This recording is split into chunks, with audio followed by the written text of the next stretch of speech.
You don't know me, I'm Cowboy Jen, and I was tagged in this video like 12 times. It was a lot. So I thought I'd better respond.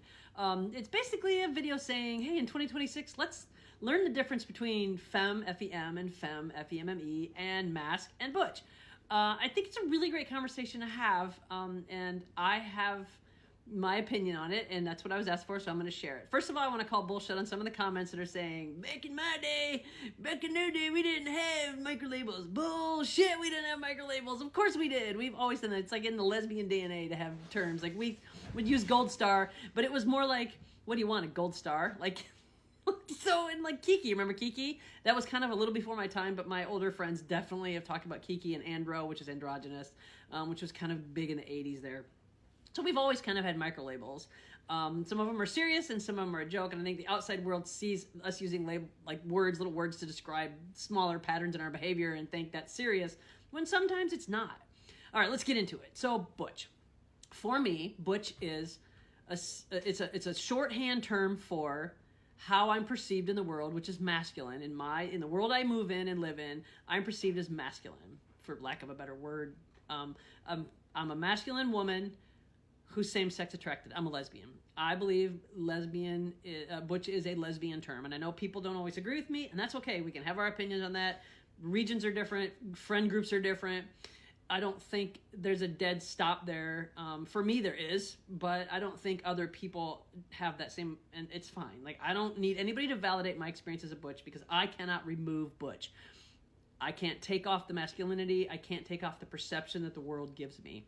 And I do dress, but if I put on a dress and a ponytails, which I did over COVID, I had a ponytail, people still perceive me as a certain way, which is a masculine woman. And being same-sex attracted is also a huge part of my Butchness. It's how I connect to women, how I move in the world with other women, how I am perceived by other women is all part of my Butchness. And I think Masc is something that is a little more removable. It's much more aesthetic-based. It's a deliberate attempt to appear less feminine. Clothing, haircut, maybe even like actions or hobbies or things that we do out in the world to make people perceive us as less feminine. I don't think it's always, and I don't think it's consistent. I think there are a lot of Mascs that would probably have used Butch if they had more Butches in their life to talk to look up to relate to. And again, not all. Some people are perfectly comfortable with Masc and fit that term, but I think there is some crossover there. But for me, Butch is something I can't take off, and Masc is something that is often removable with clothing and aesthetics. Femme and femme are very similar. I'm not going to get into that a whole lot. It's not in my wheelhouse really, but femme, F-E-M, is someone that presents more feminine deliberately, makes the attempt, hair, makeup, dresses, whatever it is. And a femme doesn't necessarily have to put in that effort. I know a lot of people go to makeup and dresses and things that are traditionally feminine in our society for women. What makes a woman kind of presentable in the norm of our society and stereotype and all that. And a femme absolutely doesn't have to have certain clothes or haircut for me to go, that's a femme.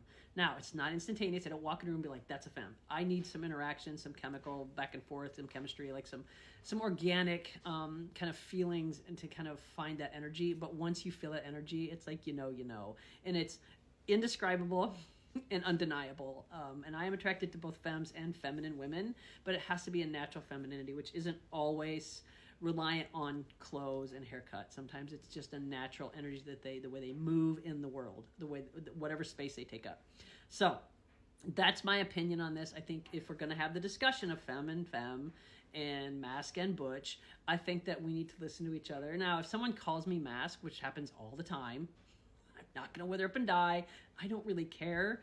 I don't need anybody's opinion to validate the experience that I know that I am having in my life and in my world, and how important Butch has been to me to find community, which made me know that I was okay as a woman, that made me feel that I was not doing womanhood wrong, that I was not broken, that I was not some weird anomaly, that there are other women out there who experience the world as I do, as being a masculine lesbian woman. So I think that's why Butch is so important. If someone calls me Masc, do I bitch at my friend Michelle for like 30 seconds? Yeah, maybe even a minute. I complain. But for the most part, I just move on any day because I understand why they're doing it. But I think this is a great discussion to have, so we can learn, because there is a validity to Masc. A friend of mine described it as a great way to find her community online. And it's been a really good hashtag for that. But so I think there's validity in all of these things. But if we're going to have the discussion, you really got to listen to people that use it and try to be respectful of that. If you're not interested, then don't engage in it. Don't worry about it. It's not a big deal.